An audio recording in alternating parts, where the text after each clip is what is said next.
This is one of the most complex things humans have ever built. It's a masterpiece of engineering that can perform billions of calculations every second.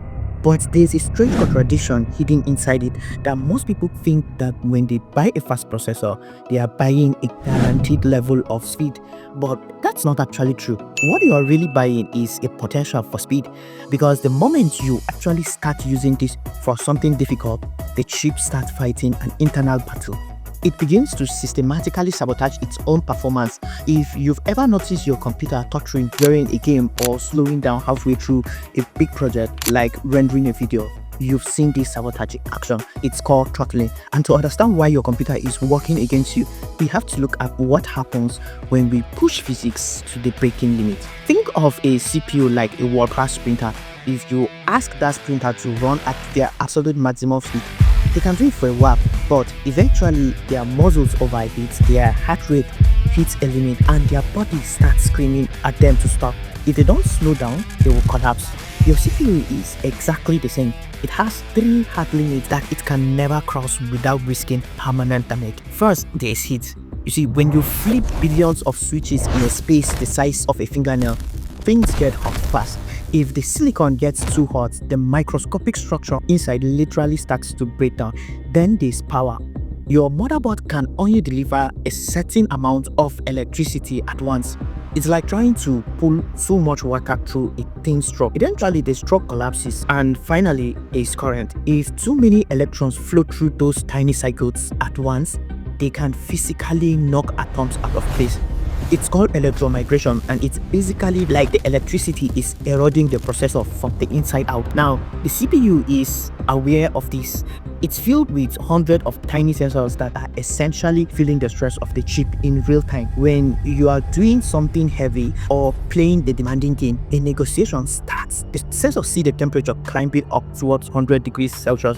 They see the power draw hitting the limit of the motherboard. Before anything can actually break, the CPU's internal controller calls the emergency brake. It instantly drops the voltage and slows down the clock speed. It doesn't ask you for permission, and it doesn't send you a notification.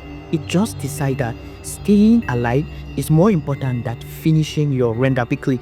This is why your $500 processor can suddenly feel like a $100 one. This creates a frustration. In reality, for us, we pay for the boost speed advertised on the box, but we often only get them for a few minutes or even seconds before the throttling kicks in. It's an invisible tax on your performance. You see it as a lag spike or a frame drop, but for the CPU, that throttle was a successful mission. It saved itself from a thermal death.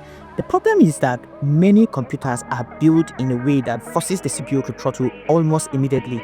Poor airflow, cheap motherboards, or tiny heat sinks act like a cage, forcing the sprinter to start slowing down before the rest has even really begun. So how do you actually stop this sabotage? Especially if you are on a laptop where you can't just install a massive cooling tower.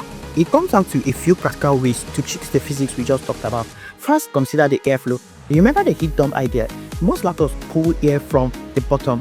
If you are working on a desk or worse, a bed, you are essentially suffocating the machine.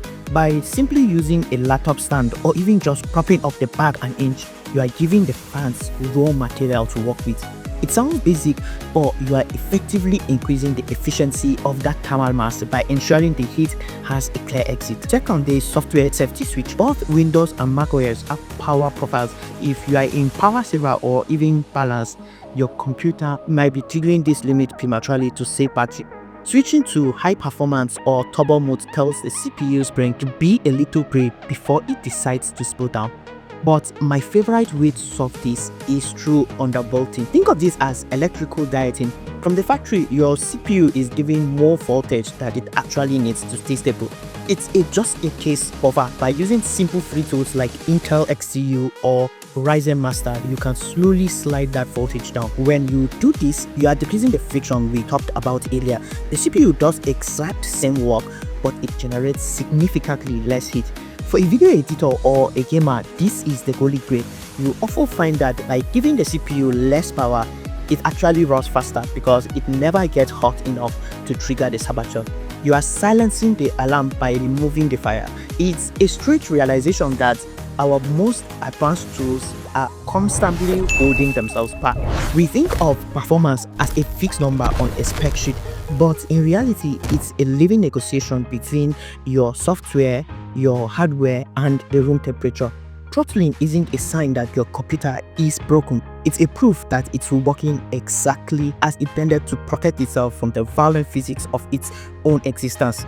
But once you understand why that silent saboteur exists, you stop being a victim of your hardware and start being its partner. You don't need to be a nuclear engineer to fix this. You just need to give your machine the space it needs to breathe. Because at the end of the day, the fastest computer in the world is not the one with the most power. It's the one that is allowed to use it.